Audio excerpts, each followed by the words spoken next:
So guys आज का ये वीडियो काफी ज्यादा इंटरेस्टिंग होने वाला है क्योंकि आज के इस वीडियो में मैंने एक काफी इंटरेस्टिंग टॉपिक को चूज किया है। आज के इस वीडियो में हम चर्चा करेंगे अनमैन्ड सबमरीन और सबमरीन कैरियर के ऊपर। आखिर भारत किस तरीके से इस तरीके के प्रोजेक्ट पर काम कर रहा है हम डिटेल से इस वीडियो में समझेंगे। गाइस बेसिकली मैंने यहाँ पर दो शब्द का यूज किया, पहले एक अनमैन्ड सबमरीन, वहीं एक है सबमरीन कैरियर। अगर तुम डीपली इन दोनों शब्दों को सुनोगे और इससे समझोगे तो कहीं ना कहीं तुम्हें इससे रिलेटेड कई सारी इन्फॉर्मेशन पता ही चल जाएगी। देखो इससे पहले तुमने फाइटर जेट कैरियर सुना होगा, जैसे कि हमारा INS Vikrant. Fighter jet carrier यानी कि एक समुद्र में तैरता हुआ ऐसा जहाज जिसके ऊपर अपने एयरक्राफ्ट को तुम टेक ऑफ और लैंड कर सकते हो। लेकिन सबमरीन कैरियर इससे मिलता हो जुलता तो ये शब्द है, लेकिन इसका मतलब है क्या? बेसिकली सबमरीन कैरियर का मतलब ये ऐसा है कि एक ऐसा कैरियर जिसके अंदर तुम दूसरी सबमरीन को रख सकते हो। अब तुम्हारे दिमाग में सवाल उठता होगा कि आखिर ये कैसे पॉसिबल है, तो वीडियो को एंड तक देखो, ये समझ में आ जाएगा कि आखिर मैं क्या बातें कर रहा हूँ। वहीं दूसरा शब्द था अनमैन्ड सबमरीन। अनमैन्ड सबमरीन यानी ऐसी सबमरीन जिसमें मैन ना हो। अब तक जो मार्केट में सबमरीन अवेलेबल है उसमें इंसान होते हैं, यानी कि इंसान उसे ऑपरेट करते हैं। लेकिन अब तक जिस तरीके की टेक्नोलॉजी अवेलेबल है ये पॉसिबल हो चुका है कि अब अनमैन्ड सबमरीन को हम बना सकते हैं। अब नेटवर्किंग काफी ज्यादा इंप्रूव हो चुकी है और हम अपने डिवाइस को काफी अच्छे तरीके से मैनेज कर सकते हैं। डिवाइस में काफी अच्छे तरीके के सेंसर आ चुके हैं जिनकी एक्यूरेसी बहुत ज्यादा है। फ्यूचर वॉरफेयर को देखते हुए ये काफी ज्यादा जरूरी है कि हम इस तरीके की टेक्नोलॉजी को ध्यान रखें और इस पर वर्क अभी से करना शुरू कर दें, क्योंकि अगर तुम ये काम नहीं करोगे तो तुम्हारे दुश्मन करेंगे और वो उन्हें इस चीज में एडवांटेज मिल जाएगी। अच्छा यही रहेगा कि अभी से जागरूक होकर इस पर वर्क करो। और कहीं ना कहीं हमारी इंडियन आर्मी इस पर एक बहुत बड़ा कदम उठा भी रही है। जिस तरीके की खबरें निकल कर आ रही हैं ये तुम्हें काफी अच्छा सुकून पहुंचाएगी। ये तुम्हारे दिमाग में इंटरेस्ट डालेगी कि हम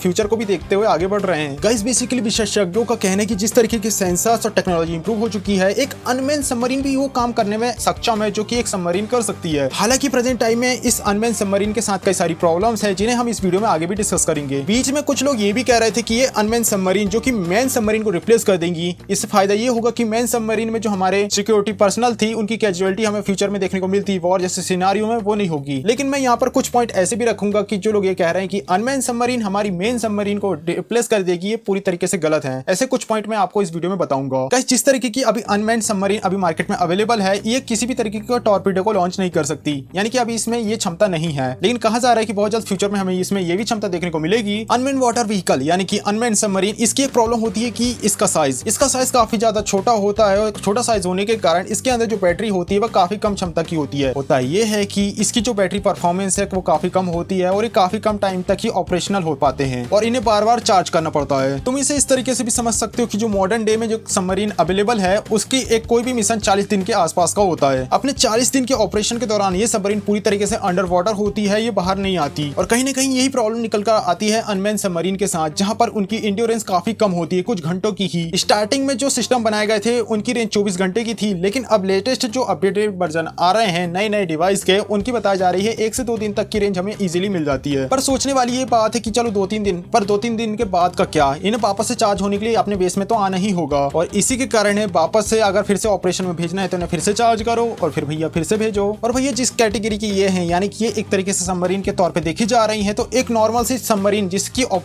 नॉर्मल ऑपरेशन में भी हमें 20 से 30 दिन अंडर वाटर पोजीशन में रहना पड़ता है ताकि आपके मिशन की सीक्रेसी बनी रहे। लेकिन इस तरीके की अनमैन्ड सबमरीन की बैटरी प्रॉब्लम एक बहुत बड़ी समस्या है। ये इस पॉइंट को तुम एक बड़ा पॉइंट के तौर पे देख सकते हो, जहां पर ये कह सकते हो कि अनमैन्ड अंडर वाटर व्हीकल इस तरीके से सबमरीन को रिप्लेस नहीं कर सकते। अगर हम अनमैन्ड अंडर वाटर व्हीकल या फिर अनमैन्ड सबमरीन की बात करें तो बेसिकली इन्हें 4 तरीके से डिवाइड किया गया है। इनकी 4 कैटेगरी में पहला कैटेगरी होता है स्मॉल यूयूवी, मीडियम यूयूवी, लार्ज यूयूवी और एक्स्ट्रा लार्ज यूयूवी। एक्स्ट्रा लार्ज यूयूवी एक ऐसी साइड है, इसकी एक ऐसा टाइप है जिसकी रेंज ज्यादा होती है अपने दूसरे 3 पार्ट की तुलना में। एक्स्ट्रा लार्ज यूयूवी की इंड्योरेंस बताई जाती है 100 से 300 घंटों के बीच। वहीं इससे थोड़ा नीचे यानी कि लार्ज यूयूवी 50 घंटे तक अपने ऑपरेशन को परफॉर्म कर सकती है पानी के अंदर। बेसिकली प्रेजेंट टाइप में जो रिपोर्ट निकल कर आ रही है या फिर जो खबरें, कहा जा रहा है कि डीआरडीओ इन चारों टाइप में इंटरेस्टेड है और काफी ज्यादा डीपली इन पर रिसर्च कर रही है। हालांकि डीआरडीओ का मिशन है कि इनके इंड्योरेंस को बढ़ाया जाए, बेसिकली इनकी जो टाइमिंग है, वर्किंग पीरियड, इसे बढ़ाया जाए कैसे भी करके। हालांकि यूएवी का HEUAV की जो टाइप है वह डीआरडीओ कोचिन शिपयार्ड लिमिटेड के साथ मिलकर बना रहा है, जिसे आप स्क्रीन में क्लियरली देख सकते हो। वहीं जिस एक्सल यूएवी की हमने चर्चा करी वही 100 से 300 रेंज वाला, वो AMD के साथ मिलकर डीआरडीओ बना रहा है, जो कि कहीं ना कहीं बहुत ही जल्द हमें ऑपरेशनल मोड में भी दिख सकता है। लेकिन इसमें भी एक इंटरेस्टिंग मॉडल है जो काफी ज्यादा हाईलाइट का विषय बना है और लोगों को ये मॉडल काफी ज्यादा पसंद आ रहा है। लोग देखना चाहते हैं कि बहुत ही जल्द शायद ही मॉडल हमें ऑपरेशनल मोड में नजर आए। अब ये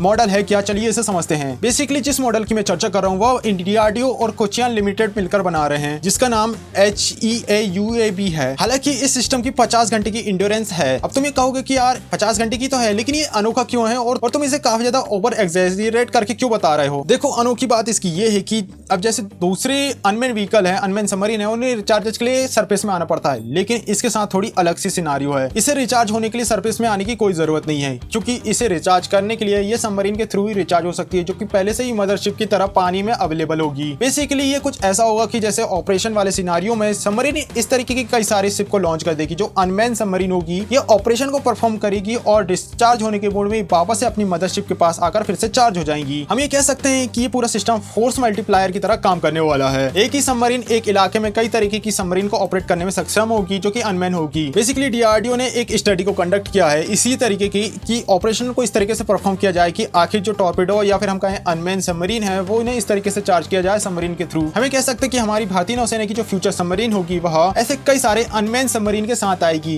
एक तरीके से तुम ये कह सकते हो कि जो सबमरीन है वो मदरशिप है और अनमैन सबमरीन जो छोटे छोटे साइज की है वो उसके बच्चे हैं, जो कि बाहर निकलकर ऑपरेशन परफॉर्म करते हैं और भूख लगती तो मम्मी के पास आकर फिर से चार्ज हो जाते हैं। ये इस तरीके से तुम इसे इजीली समझ सकते हो। और जरा सोच कर देखो ये कितना ज्यादा फ्यूचरिस्टिक होगा और कितना ज्यादा इंटरेस्टिंग होगा। गाइस इसको देखकर मुझे आयरन मैन की वो जेरिको मिसाइल याद आ गई, जहां पर वो अफगानिस्तान में जाकर अमेरिकन मिलिट्री को अपनी जेरिको मिसाइल का डेमो देता है। तुमने जरूर इस सीन को आयरन मैन में देखा होगा, जहां पर वो मिसाइल को लॉन्च करता है और बंदा ऐसा खड़े हो जाता है, मिसाइल हवा में जाती है और कई सारी मिसाइल में डिवाइड हो जाती है। तुम बेसिकली इसी तरीके से इसे भी देख सकते हो। अंतर इतना ये है कि जो इसमें अनमैन सबमरीन है वो वापस में आकर चार्ज होंगी। हम ये कह सकते हैं कि हमारी सबमरीन के पास ऐसी क्षमता होगी जिसके पास काफी सारे अनमैन सबमरीन व्हीकल होंगे, जिसमें कैपेबिलिटी होगी अनमैन सबमरीन को कंट्रोल करने की। तुम इसे इस तरीके से भी समझ सकते हो कि जैसे ड्रोन को कंट्रोल किया जाता है एयर में, जिस तरीके की सिनेरियो लॉयल विंगमैन ड्रोन के साथ होती है, ठीक वैसे ही सबमरीन के साथ होने वाली है पानी के अंदर। भारतीय नौसेना के जो फ्यूचर कैट्स वॉरियर है उन्हें ऑलरेडी टेस्ट किया जा चुका है, यानी कि जिस तरीके की खबरें निकल कर आ रही है ये अनमैन ऑटोनोमस व्हीकल जिन्हें सबमरीन के ऊपर रखा जाएगा, ये सबमरीन के थ्रू ही लॉन्च होंगे। लॉन्च होने के बाद मिशन को परफॉर्म करेंगे और वापस से आकर सबमरीन से भी चिपक जाएंगे, यानी छुप जाएंगे सबमरीन के अंदर। तुम इसे बेसिकली इस तरीके से भी कह सकते हो कि जो भारत की फ्यूचर सबमरीन होने वाली है वे अपने आप में सबमरीन होगी, उसके साथ ही वे अनमैन सबमरीन कैरियर भी होंगी, जिसके पास अपने ही अनमैन सबमरीन के जैसे छोटे छोटे चुन्नू मुन्नू होंगे। सो गाइस आज के इस वीडियो में बस इतनी ही इन्फॉर्मेशन थी। आई होप ये वीडियो तुमको पसंद आया होगा। बेसिकली इस वीडियो में हमने चर्चा करी भारत के जो सबमरीन को लेकर फ्यूचर प्लान्स हैं उसके ऊपर, जिस तरीके की बातें अभी मार्केट में करी जा रही है। वीडियो अच्छा लगा प्लीज वीडियो को लाइक और चैनल को सब्सक्राइब करना ना भूलें। वहीं कमेंट बॉक्स में जरूर बताना कि तुम क्या इसके लिए काफी ज्यादा फैसिनेटिंग हो, क्योंकि मैं इसके लिए काफी ज्यादा फैसिनेटिंग हूं और मैं इसे देखना चाहूंगा। मैं चाहूंगा कि बहुत ही जल्दी प्रोजेक्ट बनकर तैयार हो जाए, क्योंकि ये काफी ज्यादा इंटरेस्टिंग है। तुम सोच के देखो एक सबमरीन कैरियर जिसके पास अपनी ही काफी ज्यादा अनमैन सबमरीन अवेलेबल है, सोचो एक ऑपरेशन का रेंज कितना ज्यादा बढ़ जाएगा। और तो और अनोखी बात ये होगी कि जब ये अनमैन सबमरीन के पास टॉर्पेडो लॉन्च करने की भी क्षमता आ जाए, सोच कर देखो क्या होगा एक बार। सो क्या तुम इसके लिए एक्साइटेड हो? कमेंट बॉक्स में जरूर बताना। सो गाइस मिलते हैं नेक्स्ट वीडियो, तब तक के लिए बाय।